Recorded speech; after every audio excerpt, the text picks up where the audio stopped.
आतल्या बाजूला गोल आहे आणि बाहेरच्या बाजूला अशा पृथ्वीच्या आकाराने याला गोल केलेला आहे आणि वरती आपल्याला ही मूर्ती दिसते. तर आपण असं या मूर्तीला अशी प्रदक्षिणा पण घालू शकतो.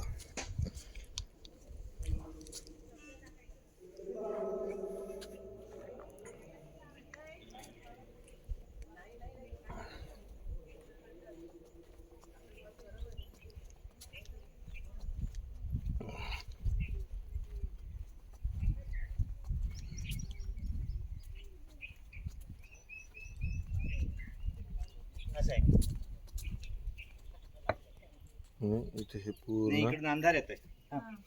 स्वरूपाची आपल्याला इथे परशुरामाची मूर्ती आहे आणि ही ज्यांनी बनवली त्यांचं नावही इथे दिलेलं आहे.